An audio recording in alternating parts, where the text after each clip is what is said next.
Hello friends, ഇന്നത്തെ recipe വീണ്ടും ഒരു വെറൈറ്റി റൈസ് ആണ്, ലെമൺ റൈസ്.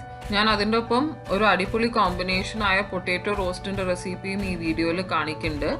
എൻ്റെ ചാനൽ നിങ്ങൾക്ക് ഇഷ്ടമായെങ്കിൽ പ്ലീസ് സബ്സ്ക്രൈബ്. ഓൾസോ അതിൻ്റെ അടുത്തുള്ള ബെൽ ഐക്കോൺ പ്രസ് ചെയ്ത് കഴിഞ്ഞാൽ നിങ്ങൾക്ക് പുതിയ വീഡിയോ നോട്ടിഫിക്കേഷൻസ് വരും. അപ്പോൾ ഈ രണ്ട് റെസിപ്പിയും നമുക്ക് നോക്കിയിട്ട് വരാം. ലെമൺ റൈസ് ഉണ്ടാക്കാൻ നമുക്ക് ആദ്യം ഒരു പാനിൽ കുറച്ച് സൺഫ്ലവർ ഓയിൽ ഒഴിക്കാം. എണ്ണ ചൂടായതിനു ശേഷം കടുക് പൊട്ടിക്കാം. കടുക് പൊട്ടിയതിന് ശേഷം ജീരകം ഒന്ന് ഫ്രൈ ആവട്ടെ. അടുത്തത് ഞാൻ ചേർക്കുന്നത് കുറച്ച് കടലപ്പരിപ്പാണ്.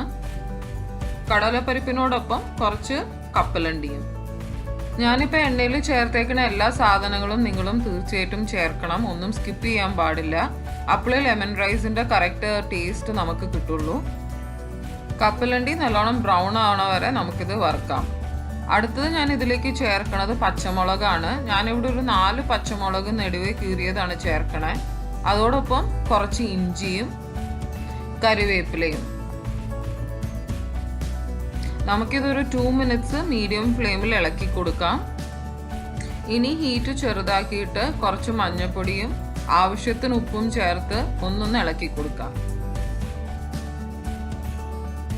അടുത്തത് ഇതിലേക്ക് ചോറാണ് ചേർക്കുന്നത്. ഞാനിവിടെ ഉപയോഗിച്ചേക്കുന്നത് സോനാ മസൂരി റൈസ് ആണ്. ചോറ് ചേർത്ത് ലംസ് ഒന്നും ഇല്ലാന്ന് ഉറപ്പ് വരുത്താനായിട്ട് നമുക്ക് നല്ലോണം ഇളക്കി കൊടുക്കാം.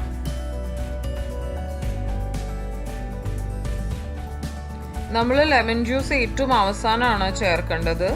ഇതാണ് ഇവിടുത്തെ ലെമണിന്റെ സൈസ്, ഇതാണ്. അതുകൊണ്ടാണ് ഞാനിതൊന്ന് കാണിച്ചത്. അപ്പോൾ ഈ ലെമണിന്റെ പകുതിയെ ഞാൻ ഇവിടെ ഉപയോഗിക്കണുള്ളൂ. നിങ്ങളുടെ കയ്യിലുള്ള നാരങ്ങയുടെ സൈസും പുളിപ്പും അനുസരിച്ച് നിങ്ങൾക്ക് നാരങ്ങ ജ്യൂസ് ചേർക്കാവുന്നതാണ്. ലൈം ജ്യൂസ് ചേർത്ത ഉടനെ നമുക്ക് സ്റ്റൗ ഓഫ് ചെയ്യാം. എന്നിട്ട് നല്ലോണം ഒന്ന് ഇളക്കി കൊടുക്കാം. അവസാനമായിട്ട് ഇതിലേക്ക് ഞാനൊരു 1/2 ടീസ്പൂൺ വറുത്ത് പൊടിച്ച ഉലുവയാണ് ചേർക്കണത്. ഇപ്പോൾ നമ്മളുടെ ലെമൺ റൈസ് റെഡിയായി. ഇനി നമുക്ക് ഉരുളക്കിഴങ്ങ് റോസ്റ്റിൻ്റെ റെസിപ്പി നോക്കാം. അതിനുവേണ്ടി ഒരു പാനിൽ വീണ്ടും കുറച്ച് എണ്ണ ഒഴിക്കുക, കടുക് പൊട്ടിക്കുക. കടുക് പൊട്ടിയതിന് ശേഷം നമുക്ക് കുറച്ച് ഉഴുന്ന് ചേർക്കാം.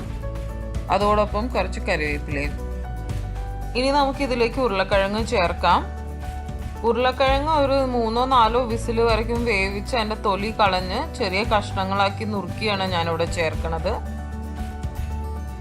ഉരുളക്കിഴങ്ങ് ചേർത്ത് ഒരു മീഡിയം ടു ഹൈ ഹീറ്റിൽ നമുക്കിതൊരു 5 to 6 മിനിറ്റ്സ് നല്ലോണം ഫ്രൈ ചെയ്തെടുക്കാം.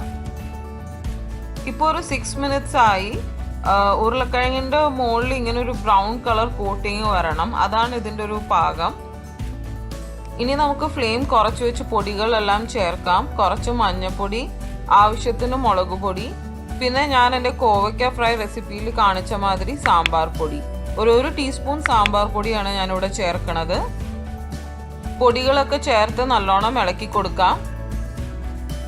അതോടൊപ്പം ആവശ്യത്തിനുള്ള ഉപ്പും ചേർക്കാം. ഉപ്പ് ചേർത്ത് നല്ലോണം ഇളക്കിയതിന് ശേഷം നമുക്ക് ഇതൊരു 5 മിനിറ്റ്സ് മീഡിയം ഫ്ലെയിമിൽ മൂടി വെച്ച് കുക്ക് ചെയ്യാം, പൊടികളിലെ പച്ചമണമൊക്കെ ഒന്ന് പോണ വരെ.